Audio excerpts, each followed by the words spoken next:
Good morning, afternoon and or evening, my sexy compatriots. This is the cup of coffee you all know and love, Minty Coffee. Ever wonder what kind of tips can help to improve your Pyro gameplay but didn't want to sit through a super long video detailing all the math and boring stuff?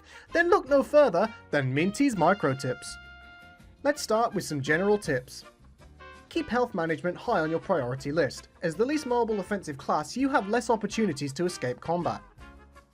Even when flaming, keep movement unpredictable. Don't just spam A and D, experiment with different movement patterns, jumps and crouches to throw off your enemy's aim. Unless built to be a flank heavy Pyro, do not desert your team. Extinguish allies and protect sentries whenever possible. Keep as many enemies on fire as often as possible to keep your healing debuff applied as best you can. Abuse the hell out of Afterburn to apply this debuff to groups. If the situation calls for it, don't be afraid to just M1 an enemy down. Don't waste time with flashy moves if a simple M1 is all you need to finish off the weakened medic in front of you. Always use the map to your advantage. Use corners and jump over enemies on staircases to throw them off whenever able. Now we'll look at some air blast tips. One of the best ways to train your reactions to enemy projectiles is to inspect their reload and firing animations to predict when they'll fire if firing predictably. If their pattern is not just holding M1, take note of the most common intervals an enemy takes between firing rockets or pills to nail them back in his face. Whenever able, always take the opportunity to air blast players who are near a cliff right off for an easy kill. Don't put the lack of a gain point above the kill you just got for the team. Always extinguish allies near you who are burning. It's not very nice to just leave them burning when you can easily put out their misery with a simple right click. And hey, you get health for it too, so what's not to like? Protect your engineer's sentry and sometimes other buildings from projectiles as often as possible.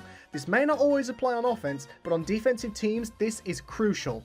Although your air blast is good for denying uber pushes, don't run head first trying to air blast them back as far as possible, because dying is not a good trade for denying an uber a little bit of ground.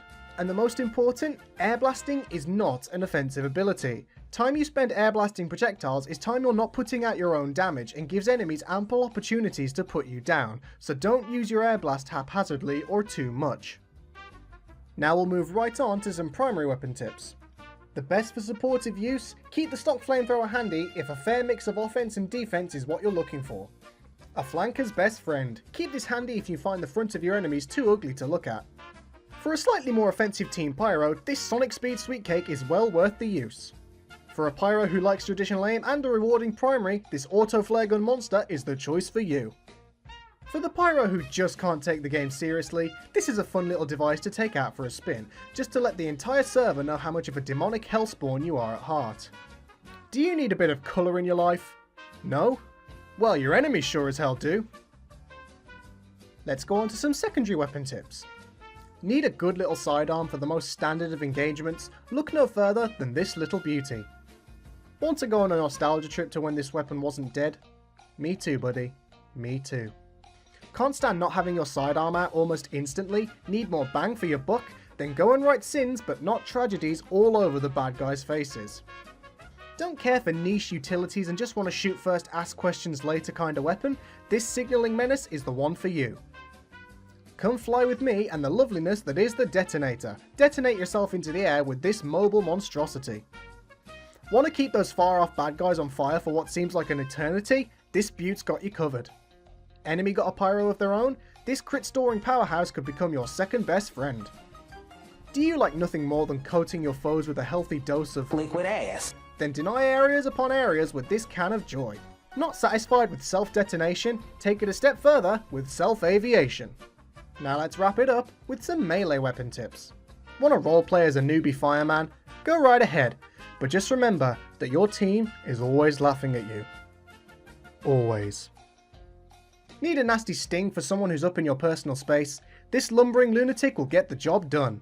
That medic giving you some trouble? Well, hit the guy in front of him and somehow the medic dies too. How? Science.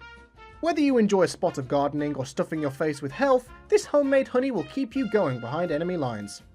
Rock your retro with this funky hunk of junk if you can't stand the indecency of a man covered in piss. Or milk. Have you got a keen hatred for the European variety of red, white and blue? Then send their mechanical menaces packing with this sapper-hating sledge. You just wanted a Deathwing weapon in TF2, didn't you? Show to your team that that scout ain't the only one on the field who's pretty quick. And also not the only one who's a fragile piece of string. That's all I can think of for now, my sexy compatriots. Got any tips you'd like to suggest? Leave a comment below, and any I like will receive a heart and be featured in the description. If you want some more microtips for other classes, do let me know. But don't worry, Pyro will still remain at the core of my repertoire. This has been the cup of coffee you all know and love, and as always, I shall see you next time, my sexy compatriots. Bye!